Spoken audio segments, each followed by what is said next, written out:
Kyle Harrison stood in the giant council room and felt very small. Around him sat representatives from 300 different alien races. Some looked like insects, some were made of pure energy, others had forms that hurt his human eyes to look at directly. He wore his best Navy uniform with all his medals, but he knew it meant nothing to these beings. He took a deep breath and spoke.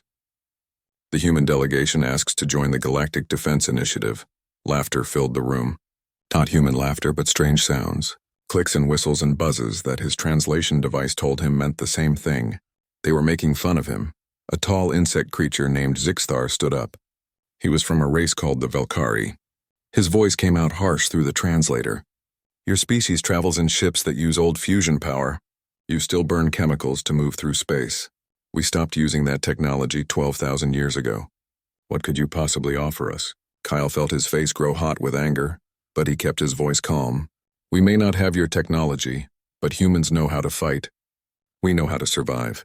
We have lived through 4 world wars and 3 asteroid strikes. We never give up. More laughter. A being made of light and energy spoke next. The Sarkoth, they were called.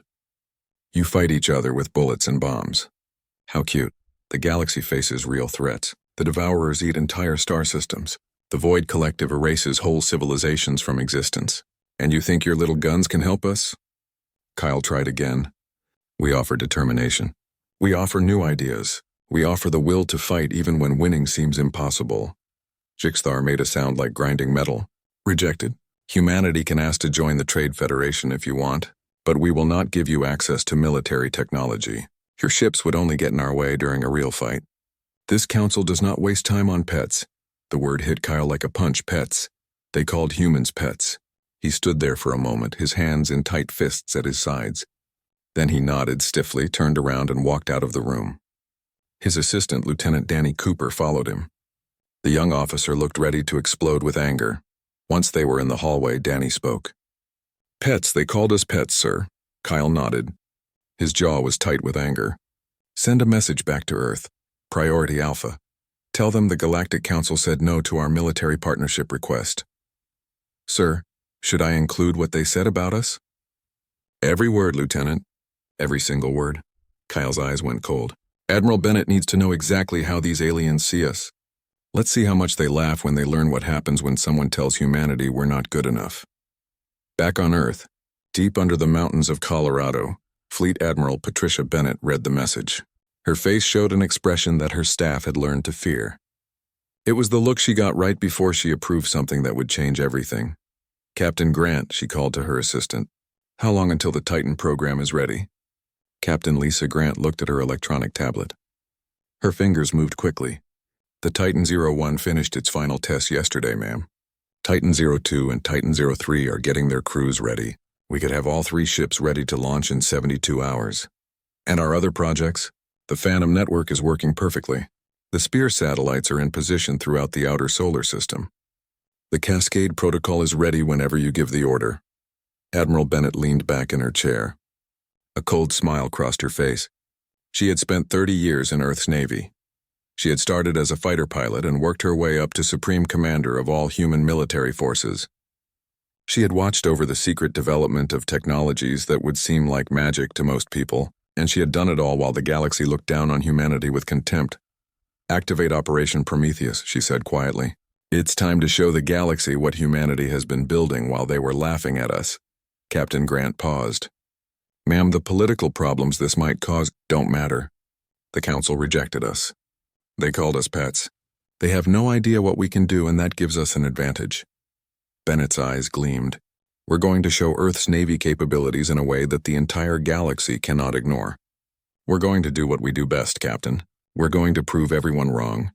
The orders went out within an hour. They were encrypted and sent through quantum communication systems that the galaxy didn't even know humans had. Across the solar system, crews rushed to their stations. In the massive shipyards hidden in the asteroid belt, the 3 largest ships ever built by human hands began getting ready to launch. The Titans were waking up, and the galaxy had no idea what was coming. Commander, Jake Sullivan stood on the bridge of the Titan 01. His hands were clasped behind his back as he watched. The view screen showed the asteroid field around them. The bridge was nothing like the cramped, ugly design of older human ships. This command center was like a cathedral made of technology. Holographic displays floated in the air. Crew stations were arranged in a circle around his central platform. "All systems are working perfectly," said Lieutenant Commander Olivia Martinez from the engineering station. Her fingers moved across light-based controls. Data streams showed the status of every system on the ship. "Fusion cores are running at best efficiency. The Singularity drive is stable and ready." "Weapons status?" Jake asked. His voice was calm despite the tension he felt. "All plasma lance batteries charged and ready," answered Henry Barnes from the weapons station. "Rail cannons loaded with tungsten rounds. Missile tubes armed with our new hunter-killer swarm packages. Point defense grid is active. Sir, we could fight a small fleet and win." Jake smiled a little. The Titan 01 was more than just a ship. It was humanity's way of saying they were done being dismissed as primitive. At 3 kilometers long and weighing more than Earth's entire public navy combined, it was a monster. But size wasn't what made it special. It was what humanity had built into it. While the galaxy used quantum computers and exotic matter, humanity had taken a different path. They had weaponized physics itself. The plasma lances didn't just fire hot gas. They created temporary tiers in space and time that let the plasma travel at nearly the speed of light. The rail cannons used gravity manipulation to speed up their projectiles to velocities that made old weapons look like thrown rocks. And the Singularity drive didn't just push the ship forward. It folded space around it, allowing instant changes in speed and direction that would turn any normal ship into a cloud of atoms. "Communications." From Fleet Admiral Bennett, announced Lieutenant Sarah Walsh. "Priority 1. Put it on screen." The Admiral's face appeared on the main display. Her expression was serious. "Commander Sullivan, you are cleared for Operation Prometheus. Your target is the Draxon Hegemony's forward base in the Kepler 442 system. Intelligence reports say they've been attacking our outer colonies. They're taking our people as slaves and destroying our outposts. The Galactic Council refused to help us. They say we don't have military status." Jake's jaw tightened. The raids had been going on for months. Earth's requests for help had been ignored. The Draxons were a small power by galactic standards, but to humanity's tiny fleet, they had seemed unbeatable. "We're going to send a message," Admiral Bennett continued. "You will jump to Kepler 442, destroy their military base. Rescue any human prisoners you find. You can use whatever force is necessary. Show them what Earth's Navy really is." "Understood, Admiral. What about the galactic response?" "Let them respond. We're done asking for permission." Bennett's expression got harder. "The Titan 01 has every defensive system we could build. If anyone tries to stop you, defend yourself. Show no weakness." "Yes, ma'am. Titan 01 will not disappoint." The transmission ended. Jake turned to his crew. Every face showed determination mixed with excitement. They had trained for this moment for 3 years. They had hidden in the asteroid belt while the galaxy dismissed humanity as backward children playing with rockets. "Helm, plot a course for Kepler 442. Singularity drive." "Course plotted." "Sir?" said Lieutenant Commander Roger Phillips at the helm. "Jump coordinates locked in." "All hands, this is the commander," Jake announced over the ship-wide speaker system. "We are about to make history. For decades, humanity has been told we don't belong among the stars, that we're too primitive, too violent, too limited. Today, we prove them wrong. Today, we show the galaxy what Earth's Navy can do. Battle stations. Prepare for Singularity jump." Alarms rang throughout the massive ship. 3,000 crew members rushed to their positions. In the engineering bay, Chief Engineer Linda Hayes watched the Singularity drive come to life. She felt proud as the device humanity had spent 20 years developing activated. Around the ship, space itself began to ripple and fold. "Singularity field stable," Olivia reported. "Drive charging. 20 seconds to jump." Jake gripped the arms of his command chair. He felt the slight vibration as the ship's systems reached their peak. This was it. The moment when humanity stopped hiding and stepped onto the galactic stage. Not as beggars asking for help, but as warriors ready to fight. Reality twisted around the Titan 01. For a moment that felt like forever, Jake Sullivan felt like he existed everywhere at once. He could see the threads of space and time stretched out before him like a giant web. Then, with a snap that nobody else could hear, the ship punched through the fabric of space and appeared in the Kepler 442 system. "Jump successful," Roger reported from the helm. "All systems working normally. Moving us into position now, sir." The view screen showed the Draxon base in the distance. It was a massive platform in orbit, surrounded by dozens of smaller ships. It was bigger than Jake had expected. Weapons covered its surface, weapons that could turn Earth's older ships into scrap metal in seconds. "They're sending us a message," Sarah announced. "Audio only. Translation is working. They're demanding we leave immediately. They're calling us primitive scavengers." Jake smiled coldly. "Tell them this is Commander Jake Sullivan of the Earth Navy ship Titan 01. Tell them they have 5 minutes to leave their base and release all human prisoners. After that, we open fire." "Sir," they're responding. "They're laughing at us. They say one human ship is no threat. Then let's teach them. Henry, target their main weapon platforms. Fire when ready." The Titan 01 came alive with violence. Plasma lances reached out across the empty space between them. Beams of contained star matter crossed millions of kilometers in seconds. The Draxon shields, designed to stop normal energy weapons, simply disappeared where the lances touched them. Explosions bloomed across the base's surface like deadly flowers. "They're shooting back," Henry reported calmly. "Our barriers are holding at 98%. Their weapons can't get through our defenses. Keep firing. Target their docking bays. I want their ships stuck where they are." The battle lasted less than 10 minutes. The Draxon base, built to scare and control, fell apart under the Titan 01's attack. When the firing stopped, half the structure was gone. The rest was venting air and debris into space. "Detecting distress signals," Sarah reported. "Multiple ships in the area are calling for help. They're saying this is an unprovoked attack by a hostile force." "Let them call," Jake said. "Marines, deploy boarding craft. Find our people and bring them home, and make sure we record everything.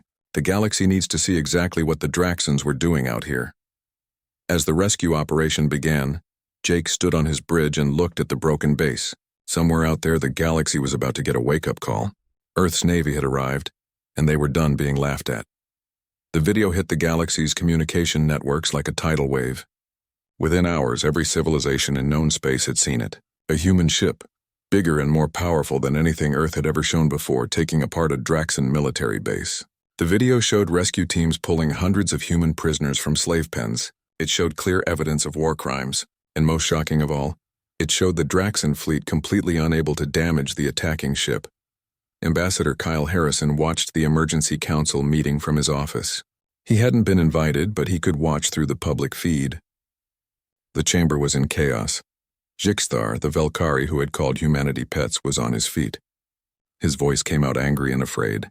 "This is an act of war. The humans attacked a military base without any reason." "Without reason?" The voice came from an unexpected source. Ambassador Chenlar of the Mithari Unity stood at her platform.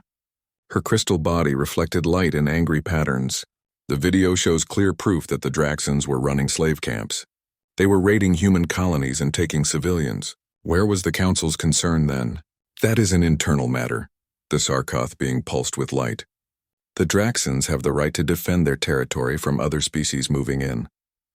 "The human colonies were in unclaimed space," Chenlar shot back. "The Draxons were the attackers.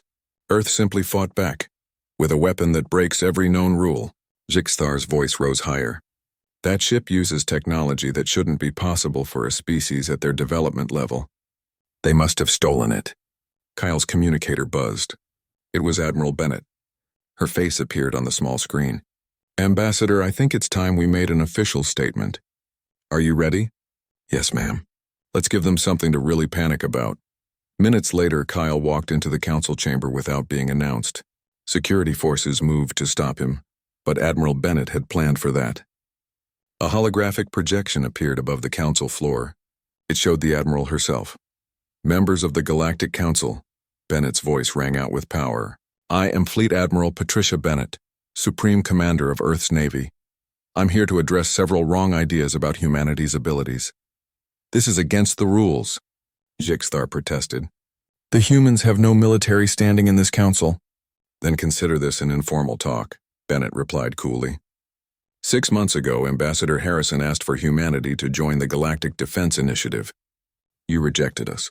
You called our technology primitive and our ships useless. You mocked us. You dismissed us. You called us pets. The chamber fell silent. "What you didn't know," Bennett continued, "is that for the past 30 years, while you were ignoring us, humanity has been developing technologies along different paths than your civilizations. You focused on exotic matter and quantum computing. We focused on weaponizing basic forces of nature. The Titan 01 isn't stolen technology. It's human innovation, born from need and improved through determination. A new hologram appeared. It showed technical drawings that made several species gasp out loud. The Titan-class ships use gravity manipulation, controlled singularities, and what we call plasma lancing. These are particle beams accelerated through temporary tiers in space and time. We have 3 such ships operational, with 6 more being built. Impossible! The Sarkoth being breathed. Your industrial capacity is greater than you thought. We built automated shipyards throughout our asteroid belt. We set up mining operations on dozens of moons. We've been busy while you weren't paying attention. Shakespeare's voice shook. What do you want? Are you declaring war on the Council? War, Bennett laughed. The sound was cold and without humor. No, we're declaring independence. Earth is done asking for permission. We're done being ignored. We will defend our territory, our colonies, and our people with whatever force we need. Any species that attacks human interests will face the same fate as the Draxans. This is unacceptable, the Velcari delegate shouted. You cannot simply, we can and we will. However, Bennett's expression softened a little. We're not unreasonable. Earth is willing to make defense agreements with civilizations that treat us as equals. We're willing to share certain technologies with allies. We're even willing to help defend against mutual threats, but we will not beg for scraps from species that think we're inferior. Ambassador Chen Lar stepped forward. The Methari Unity would be honored to discuss such an agreement. As would the Kryn Federation, another voice added. Then another and another. Within minutes, a dozen species had said they wanted formal treaties with humanity. Kyle watched Zixthar's body language change to what he had learned was dismay. The power balance had shifted in just a few hours. Earth wasn't the beggar anymore. They were a player in the game, but Admiral Bennett wasn't finished. There's one more thing the Council should know. 2 days ago, our deep space monitoring network detected a Devourer fleet heading toward the Velcari home system. They'll arrive in 6 weeks. The chamber erupted in panic. The Devourers were the nightmare that kept galactic civilizations awake at night. Vast swarms of ships that consumed everything in their path, leaving nothing but dead worlds behind. The Velcari defenses won't hold, Bennett stated flatly. Your military doctrine is designed for small fights, not total war. The Devourers will break through your defenses in days and reduce your homeworld to a dead rock. Shixthar's voice was barely a whisper. How do you know this? Because unlike you, we've been studying them. We've been preparing for them. We know how they fight, how they move, and how to kill them. Bennett leaned forward in her holographic form. So here's my offer, Ambassador Zixthar. Apologize for calling humanity pets. Acknowledge that Earth deserves a seat at the defense table, and we'll send the Titan fleet to protect your homeworld. The Velcari delegate stood frozen. His entire worldview was crumbling. Finally, in a voice filled with shame and desperate hope, he spoke. On behalf of the Velcari people, I apologize. Humanity is not inferior. You are warriors worthy of respect. Please help us. Bennett nodded slowly. The Titan fleet will leave for Velcari space within the hour. Commander Sullivan will work with your defense forces. Try not to get in his way. The hologram faded. Stunned silence filled the chamber. Kyle allowed himself a small smile as he left. Outside, Lieutenant Danny Cooper was waiting. Sir, did that just happen? We just changed everything, Lieutenant. The galaxy spent centuries thinking humanity was weak. Now they're about to learn what we really are. And what's that, sir? Kyle's smile turned fierce. Survivors, fighters, the species that never gives up. He looked up at the fake sky of the station, and now they need us. Let's make sure they never forget it. Commander Jake Sullivan stood on the bridge of the Titan 01 as the massive ship appeared at the edge of the Velcari system. The view screen showed a scene of desperate chaos. The Velcari defense fleet, hundreds of ships strong, was being torn apart by the Devourer swarm. Good God, Olivia Martinez whispered from the engineering station. There must be thousands of them. She was right. The Devourer fleet was unlike anything in normal galactic warfare. Instead of organized formations, they moved like a living thing. Individual ships ranged from small fighters to massive capital vessels. All of them worked together in strange coordination. They didn't fire normal weapons. They released clouds of tiny machines that took apart enemy ships at the molecular level. They consumed the matter and used it to build more Devourers. Titan 02 and Titan 03 have arrived, Sarah Walsh reported from communications. Captain Hendricks and Captain Morrison are asking for orders. Jake studied the tactical display. The Velcari had set up 3 defensive lines around their homeworld. The first 2 had already collapsed. The last line was made up of their heaviest warships, and they were being overwhelmed. At their current rate, the Devourers would reach the planet in less than 6 hours. Open a channel to all Titan ships and the Velcari command, Jake ordered. The screen split to show Captain Nicole Hendricks of the Titan 02 and Captain Raymond Morrison of the Titan 03. A stressed-looking Velcari admiral appeared too. His name was impossible to pronounce in English. "Admiral," Jake began, "I'm Commander Sullivan. My fleet is here to help defend your world. We need you to pull your remaining ships back to a tighter defense around the planet." "Pull back?" The Velcari admiral's voice was agitated. "If we retreat, they'll break through immediately." "No, they won't. Because we're going to cut through their formation and split their forces."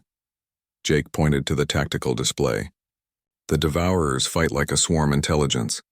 Disrupt their coordination and they become much less effective. We're going to drive a wedge right through their center." Captain Morrison raised an eyebrow. "Jake, that's going to put us in the middle of several thousand hostile ships, which is exactly where we want to be. The Devourers rely on overwhelming their targets through numbers and coordination. They've never faced ships that can take everything they have and keep fighting." Jake's face grew hard. "We're going to teach them what happens when they attack humans and our allies." "Titan 02 is ready," Nicole confirmed. "Titan 03 likewise," Raymond added. "Then let's go hunting." Formation Delta 7. All weapons free. Show them what Earth's Navy can do. The 3 Titan-class ships accelerated toward the Devourer swarm at speeds that made the Velcari sensors scream warnings about impossible velocity. The singularity drives didn't just push the ships forward. They manipulated gravity itself, allowing movements that would have turned normal ships into debris. "Contact in 30 seconds, Henry Barnes announced from weapons control. "Multiple targets are scanning us. They're releasing nanomachine clouds. Activate kinetic barriers and energy shields. Point defense to automatic mode," Jake commanded. "All plasma lances fire at will." The Titan 01 entered the swarm like an ancient battleship sailing into a fleet of wooden boats. Plasma lances reached out across vast distances. Each beam cut through dozens of Devourer ships. The nanomachine clouds that had torn apart Velcari ships splashed harmlessly against the Titan shields. The gravity barriers literally bent space around the ship. The clouds couldn't get through. "Rail cannons online," Henry reported, firing tungsten rounds. The rail cannons added their voice to the chaos. Each projectile accelerated to a big fraction of light speed, punched through Devourer ships like they weren't there. The gravity manipulation that pushed them also created secondary effects. Small singularities formed at the point of impact. "They tore apart anything nearby?" "Titan 02 and Titan 03 are engaging," Sarah called out. "They're reporting similar results. Enemy weapons can't hurt their shields." On the view screen, Jake watched the Devourer swarm react to the intrusion. Thousands of ships turned to attack the 3 Titan vessels. They abandoned their assault on the Velcari line. It was exactly what he'd hoped for. "Velcari fleet is repositioning," Olivia reported. "They're forming up around the planet. The Admiral sends his thanks and asks what they can do to help. Tell them to target any Devourers that break through our line. We'll handle the main force." The battle that followed was unlike anything the galaxy had seen in living memory. 3 human ships, massively outnumbered, took apart a Devourer swarm that should have overwhelmed them through sheer numbers. The Titans moved through the enemy formation with impossible grace. Their singularity drives let them dodge, accelerate, and reverse direction in ways that broke every known law of motion. "Enemy trying to adapt," Henry warned. "They're concentrating fire on single shield sections, trying to overwhelm our defenses. Rotate shield frequencies, redirect power from non-essential systems if needed," Jake ordered. He'd studied the Devourer tactics carefully. They were smart, learning from each fight. But humanity had planned for that too. "Activating Cascade Protocol," Olivia announced. "Deploying hunter-killer swarms." The Titan 01's missile tubes opened. Thousands of small drones flew out. Unlike normal missiles, these were smart weapons. They had simple artificial intelligence that let them hunt on their own. They spread through the Devourer formation, looking for command nodes and critical systems. They found weaknesses in the alien swarm's coordination. "Cascade deployed by Titan 02 and Titan 03, Sarah reported. Enemy coordination is breaking down. They're starting to bunch up around their capital ships. That's our opening. All ships target the capital vessels. Let's cut the head off this snake. The 3 Titan-class ships focused their fire on the massive Devourer capital ships. These were biological constructs hundreds of meters long. They served as coordination hubs for the swarm. Under the concentrated assault of humanity's plasma lances and rail cannons, they began to break apart. As each capital ship died, sections of the swarm lost coordination. Devourer ships began colliding with each other. Their formation shattered. The Velcari fleet, seeing the opportunity, pressed their advantage. They picked off isolated enemy vessels. Enemy swarm is breaking up, Henry announced. His voice carried triumph. Remaining forces are pulling back and running away. Jake watched the view screen as the Devourer swarm fled the system. It was reduced to maybe a third of its original strength. The battle had lasted 4 hours. 3 Titan ships had saved an entire civilization. Damage report, he ordered. Shields at 62%. Minor hull damage on sections 12 through 14. 1 plasma lance array needs adjustment. Otherwise, we're ready to fight again, Olivia reported. A smile broke across her face. Titan 02 and Titan 03 report similar status, Sarah added. Commander, we just won. Against a Devourer swarm. The galaxy is going to lose its mind when they see this. Jake allowed himself a moment of relief. Then he nodded. Open a channel to the Velcari Admiral. Let's make sure they understand what just happened here. The Velcari Admiral's face appeared on screen. His body was shaking with emotion. Commander Sullivan, you saved my world. My people. We had accepted that we would die. How can we ever repay this debt? By remembering that Earth's Navy doesn't leave allies behind, Jake replied firmly. And by making sure the rest of the galaxy knows it too. Today, humanity proved we're not pets. We're not primitive. We're warriors who keep our promises. The Velcari will never forget this day, the Admiral said solemnly. We pledge ourselves as eternal allies of Earth. Any who threaten humanity will face the combined strength of our fleets. As the transmission ended, Jake looked around his bridge at his tired but triumphant crew. They had done more than win a battle. They had changed the course of galactic history. Take us into orbit around Velcari Prime, he ordered.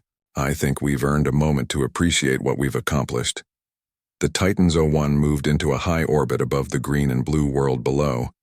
On its surface, billions of Velcari citizens were alive because 3 human ships had refused to let them die. The footage of the battle was already spreading through the galactic networks. With it came a new understanding of what humanity represented. Earth's Navy had arrived, and the galaxy would never be the same. 3 months after the Battle of Velcari Prime, Ambassador Kyle Harrison walked into the Galactic Council chamber for the first time as an equal. The room itself had been changed. Humanity now had a permanent seat at the main council floor. It was positioned between the Velcari and the Mathari unity. Admiral Bennett stood beside him. Her dress uniform was perfect. Her posture was that of someone who had changed the galactic order. They were here for the formal signing of the Terran Defense Accords. These were treaties that recognized Earth as a major military power. They established mutual defense agreements with 47 different civilizations. The Council recognizes Fleet Admiral Patricia Bennett and Ambassador Kyle Harrison of Earth, the current Council speaker announced. The speaker was a kith, a species that looked like floating jellyfish made of crystallized thought. The floor is yours, Bennett stepped forward. Her voice carried clearly through the chamber. 3 months ago, this council rejected humanity's request for military cooperation. You told us we were too primitive, too limited, too much of a liability. Some of you called us pets. She let that hang in the air for a moment. You were wrong. Not because we had secret weapons, though we did. Not because we had hidden strength, though we had that too. You were wrong because you made the mistake that civilizations have made throughout history. You assumed that different meant inferior. Kyle watched the assembled delegates. Some looked ashamed. Others looked angry. But all were paying attention. The Battle of Velcari Prime had been followed by 2 more major fights. Titan-class ships had proved decisive in both. The footage of 3 human ships destroying threats that entire fleets couldn't handle had forced the galaxy to rethink everything. But we're not here to gloat, Bennett continued. We're here to build something better. Humanity learned early in our history that strength without cooperation leads to ruin. We fought 4 world wars before we figured out that we're stronger together than apart. We'd like to share that lesson with the galaxy." She made a gesture and a holographic display appeared.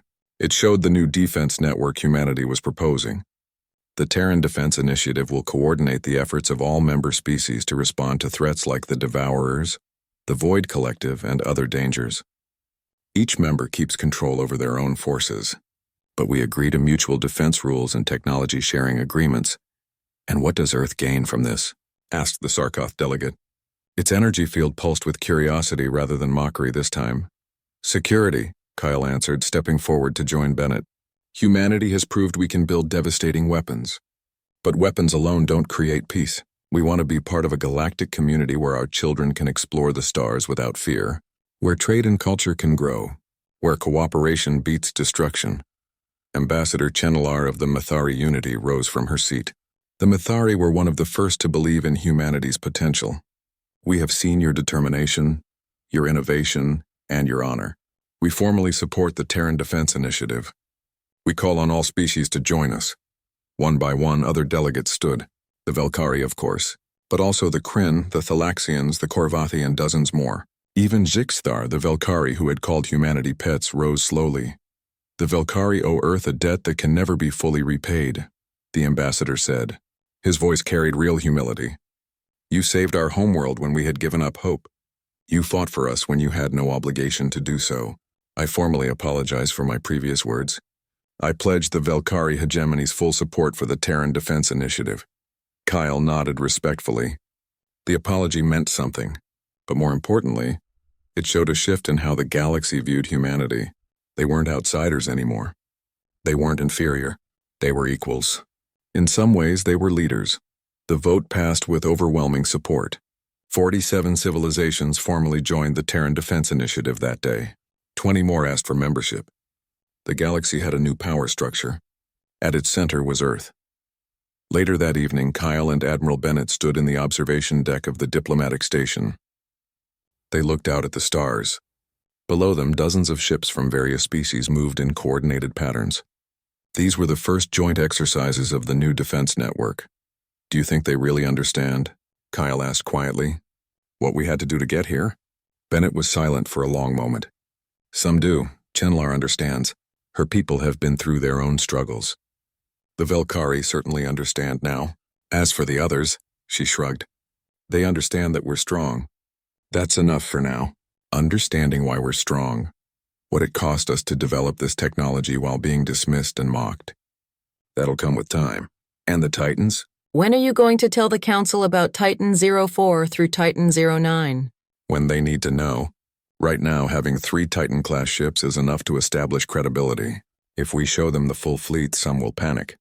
Others will demand access to our technology." Bennett smiled slightly. "Let them wonder. Mystery is its own form of deterrence," Kyle chuckled. "We've gone from being ignored to being feared in 3 months. That's got to be some kind of record. Not feared, respected. There's a difference." Bennett turned to face him directly. "Fear leads to resentment and eventually rebellion. Respect leads to cooperation. That's why we're not acting like conquerors. We proved we could destroy their fleets if we wanted to. Now we're proving we'd rather build alliances. And if someone tests that resolve, then we remind them why testing Earth's navy is a bad idea." Bennett's face grew hard. "But I don't think that'll be necessary. The galaxy watched us face down the Devourers. They watched us do what their combined fleets couldn't. They know what we're capable of now. Back on Earth, in the orbital shipyards above the planet, Commander Jake Sullivan was watching the construction of Titan 10 through Titan 15. The program had expanded beyond anyone's initial plans. 6 months ago, the Titan class had been humanity's desperate gamble to prove themselves. Now they were the foundation of galactic defense. He received a communication from Admiral Bennett. It was marked priority but not urgent. Opening it, he saw a short message that made him smile. "Commander Sullivan, congratulations on your promotion to Admiral. Effective immediately, you're taking command of the Titan fleet with the rank of Vice Admiral. You've earned it. Now keep earning it. The galaxy is watching. They're expecting us to continue being extraordinary. Don't disappoint them, Bennett." Jake read the message twice. Then he allowed himself a rare smile. From the window of his office, he could see Earth spinning peacefully below. a blue and green marble that had spent centuries being dismissed as unimportant. Now it was the centerpiece of a galactic defense network that spanned hundreds of systems. The journey from mockery to respect had been shorter than anyone expected. But it had been earned through innovation, determination, and blood. Humanity had proved that being different didn't mean being inferior. They had shown the galaxy that underestimating them was a fatal mistake. Lieutenant Commander Roger Phillips entered Jake's office. "Sir, the new crew rotations are ready for your approval. Also, Captain Hendricks wants to know when we're scheduling the next joint training exercise with the Velcari fleet." Jake turned from the window. "Tell Nicole we'll run exercises next week. And Roger, make sure all new crew members understand what we represent out here. We're not just ships and weapons. We're a promise to the galaxy that Earth stands by its allies." "Understood, sir. They'll know." As Roger left, Jake looked back at Earth. Somewhere down there, children were growing up in a world that was no longer alone in the universe. They would explore the stars not as beggars asking for permission, but as equal partners in a galactic community. The galaxy had laughed at Earth's navy. They had called humans primitive and backward. They had dismissed humanity's potential. Then the Titan class had appeared over their worlds and everything changed. The laughter had died. In its place came respect, partnership, and hope for a better future where cooperation mattered more than mockery. Where different species could work together against common threats. Where humanity's refusal to accept limits had opened new possibilities for everyone. Earth's navy had proved what they were made of, and the galaxy was learning to be grateful for it. 1 year had passed since the Battle of Velcari Prime. The galaxy looked very different now. The Terran Defense Initiative had grown from 47 members to 93. Earth's influence spread across hundreds of star systems. The Titan fleet had expanded to 12 operational vessels, with construction beginning on 6 more.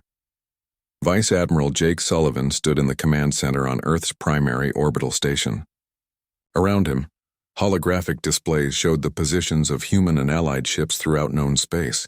What had started as a desperate gamble to prove humanity's worth had become the backbone of galactic security. "Admiral, incoming transmission from the frontier," said Commander Lisa Grant, who had been promoted to as Chief of Staff. "It's the exploration vessel Horizon. They found something." Jake activated the display. Captain Andrew Cole appeared on screen.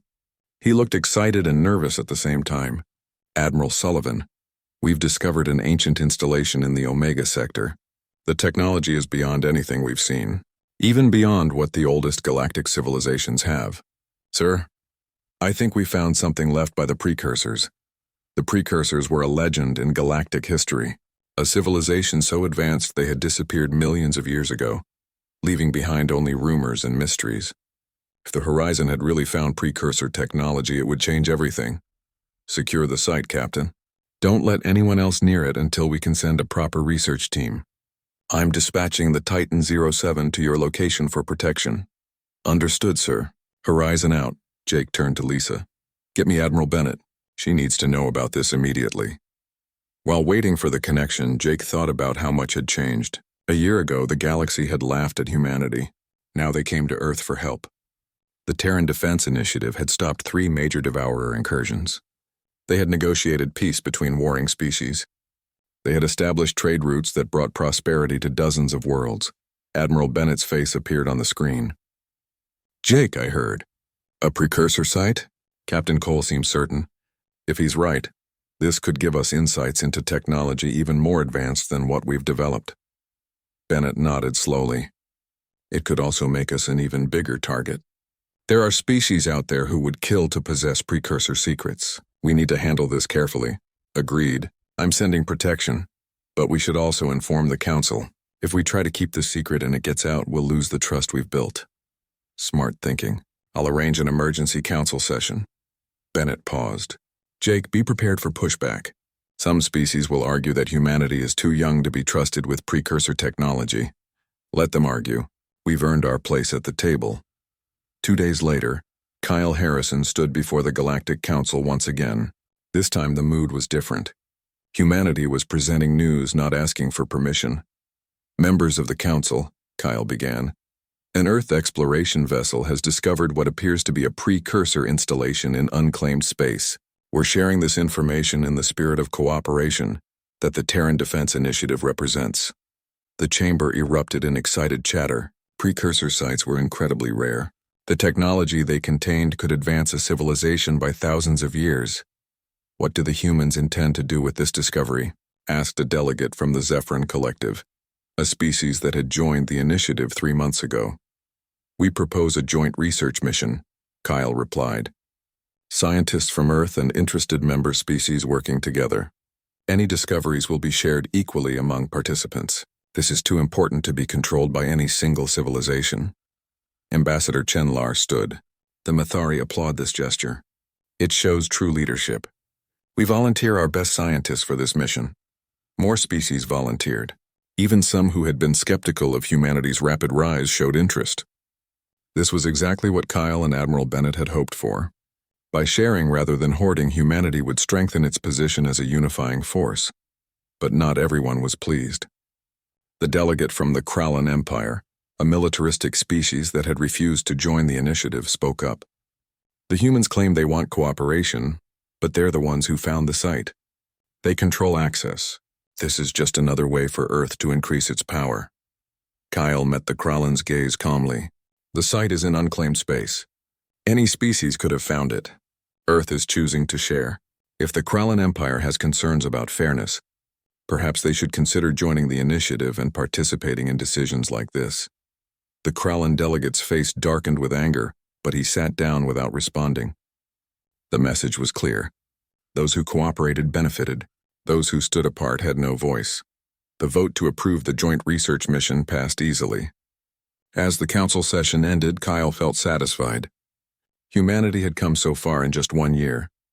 On the Titan 07, Captain Nicole Hendricks watched her ship approach the precursor site. The installation was massive, a structure that dwarfed even the Titan vessels. It floated in the darkness of space, covered in symbols and patterns that seemed to shift when observed directly.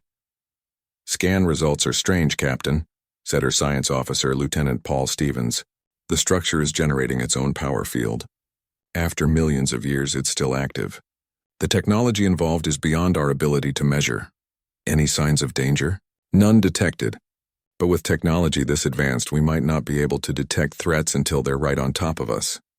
Nicole nodded. "Maintain defensive posture. Deploy sensor drones around the perimeter.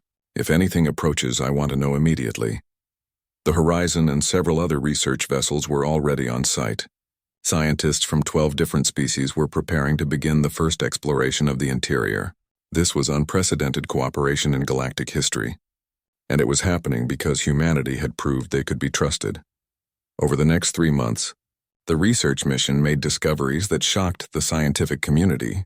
The precursors had mastered technologies that made even the Titan-class vessels look primitive. They had built engines that could fold space without using singularities.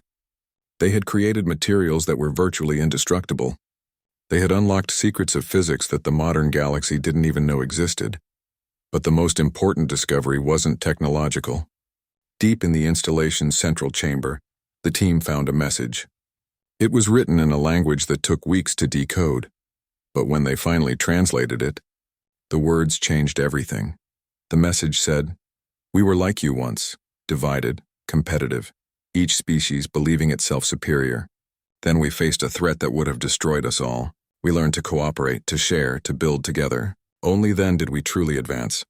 We leave this place as a lesson. Cooperation is the foundation of greatness. Guard this truth and you will thrive. Forget it, and you will fall." When the translation was shared with the Galactic Council, the chamber fell silent. The precursors, the most advanced civilization ever known, had survived and thrived because of cooperation. The Terran Defense Initiative, built on that exact principle, was following in their footsteps. Ambassador Jixthar stood slowly. "For thousands of years, my people believed that strength came from standing alone. We were wrong. Humanity taught us that lesson when they saved our world. Now the precursors confirm it across the ages. The Velcari formally propose expanding the Terran Defense Initiative into something greater, a true galactic union where all species work together for common benefit." The proposal passed unanimously. Over the following year, the initiative transformed into the Galactic Unity Federation. Earth remained a founding member and major contributor, But it was truly a partnership now. Different species brought different strengths. Together, they were greater than the sum of their parts. Vice Admiral Jake Sullivan stood in his office on the orbital station, looking down at Earth. He was older now, with gray starting to show in his hair, but he felt proud of what humanity had accomplished. Admiral, we're receiving congratulations from across the galaxy, Lisa Grant reported. The first Galactic Unity Day is being celebrated on 300 worlds simultaneously. They're calling it a new era, Jake smiled. Make sure our ships participate in the celebrations.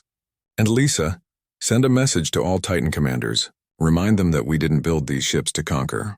We built them to protect. That's still our mission. Yes, sir. As Lisa left, Jake thought about that day 1 year ago when he had jumped the Titan 01 into the Draxon system. He had been angry then, determined to prove humanity's worth through force.